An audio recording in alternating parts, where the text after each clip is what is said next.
कुछ हमारे केंद्रीय मंत्रीगणों से उत्तराखंड के जो प्रस्ताव हैं, उत्तराखंड के संबंध में कुछ बिजली विभाग से संबंधित कुछ कार्य हैं, उन कार्यों के संबंध में अनुरोध करना है। और एक ग्लोबल इन्वेस्टर समिट हम लोग दिसंबर माह में उत्तराखंड में प्रस्तावित की है, उसके संबंध में भी चूँकि कुछ उद्योग समूह के लोगों के साथ अन्य जो हमारे ऐसे संगठन जो लगातार उद्योग के क्षेत्र में निवेशकों को विभिन्न क्षेत्रों में जाने के लिए प्रेरित करते हैं, उन सभी के साथ बैठक है। और उत्तराखंड चूँकि आज निवेशकों के लिए एक आकर्षक निवेश का स्थान बन गया है, वहाँ की हमने जो पॉलिसी है, इंडस्ट्री की पॉलिसी है, एमएसएमई पॉलिसी है, टूरिज्म पॉलिसी है, इन सभी पर हमने बहुत सारा विचार करने के बाद जो उसका सबसे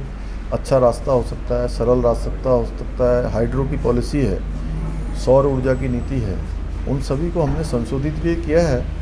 और जो उद्योग समूह के लोग हैं उनके साथ बात करने के बाद उनके जो सुझाव थे, उन सुझावों को भी अमल में लाए हैं। देहरादून में हमने इसकी बैठक की है, सभी के सुझाव लिए हैं, यहाँ भी करेंगे, उसके बाद देश के अन्य स्थानों पर भी करेंगे। सर, करीब 2.5 लाख करोड़ आपने लक्ष्य निर्धारित किया है ग्लोबल इन्वेस्टर समिट में निवेश को लेकर। कौन सी प्रमुख कंपनियां हैं जो उत्तराखंड में निवेश को लेकर इच्छुक हैं? अभी तक चूँकि पहले से भी जो है लगभग 22,000 करोड़ के हमारे पास प्रस्ताव भी आ चुके हैं जिनकी ग्राउंडिंग होनी है, लेकिन इस बार हमने बड़ा लक्ष्य रखा है और 2.5 लाख करोड़ के एमओयू और लेकिन उससे पहले इस बार ये ज़रूर किया है कि जो ग्राउंडिंग है वो ग्राउंडिंग हमारी जब हमारा मुख्य कार्यक्रम होगा इन्वेस्टर ग्लोबल समिट में, जब हम सभी को बुलाएंगे, सब लोगों के साथ बात करेंगे, सबको आमंत्रित करेंगे, तो उससे पहले ग्राउंडिंग निश्चित कर लेंगे और उसका एक बड़ा लक्ष्य हमने रखा है। और जिस प्रकार के अभी तक हमको लोगों के द्वारा प्रस्ताव आए हैं, उससे लगता है कि बड़ी संख्या में और बड़े उद्योग समूह उत्तराखंड आना चाहते हैं। सर, दिल्ली आए हैं, क्या कुछ उद्योगपतियों की मुलाकात का भी कुछ प्रोग्राम है? हाँ, उनसे भी मिलेंगे, उनसे सबसे साथ वार्ता करेंगे और उद्योग समूह के जो बड़े यहाँ संगठन चलते हैं उन संगठनों से भी वार्ता करेंगे। सर, बागेश्वर चुनाव चल रहा है, क्या लग रहा है क्योंकि कांग्रेस जो है, आप लोग कह रहे हैं आयतित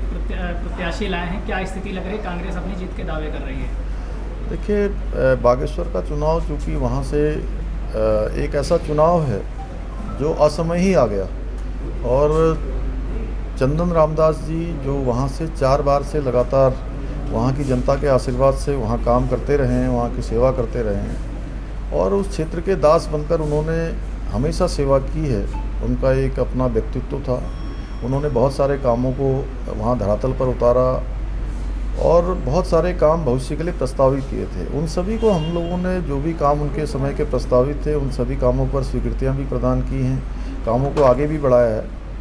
तो सरकार बागेश्वर क्षेत्र को प्राथमिकता में लेकर उनकी धर्मपत्नी चुनाव के मैदान में पार्वती दास जो एक बहुत ही सज्जन महिला हैं और उन्होंने भी संकल्प लिया है कि अपने उनके पति स्वर्गीय चंदन रामदास जी ने जो काम शुरू किए थे उन कामों को आगे बढ़ाएंगे और वहाँ की जनता का भी सीधे सीधे मैं कहूँ कि एक उनसे जिस प्रकार का लगाव था, जिस प्रकार की आत्मीयता थी, जो उनके काम थे, उनको बढ़ाने के लिए मैं नामांकन में वहाँ गया था और हज़ारों लोगों ने नामांकन में भाग लिया।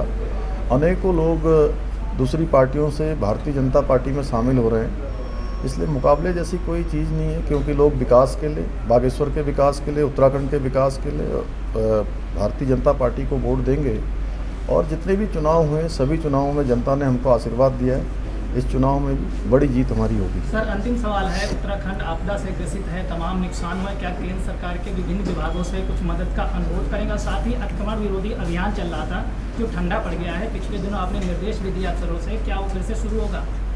देखिए, इस वर्ष जो आपदा की स्थिति है वो बहुत ज़्यादा है और मानसून बहुत ज़्यादा सक्रिय रहा है, अतिवृष्टि हुई है, उसके कारण से जहाँ जन हानि भी हुई है, पशु हानि भी हुई है, ज़मीनों का नुकसान हुआ है, पुलों का नुकसान हुआ है, सड़कें पूरी की पूरी ख़राब हो गई हैं, मकान ध्वस्त हो गए हैं, अनेकों स्थानों पर फसलों का नुकसान हुआ है।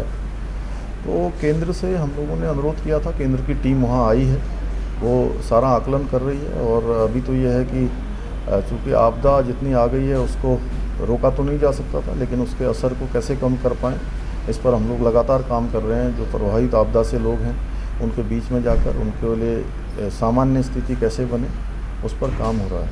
सर, राहुल गांधी अमेठी से चुनाव लड़ सकते हैं जैसा कि उत्तर प्रदेश के उनके प्रदेश अध्यक्ष ने कल कहा है।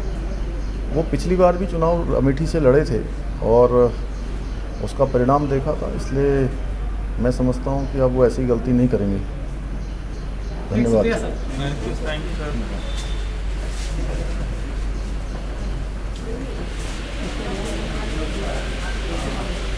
सर।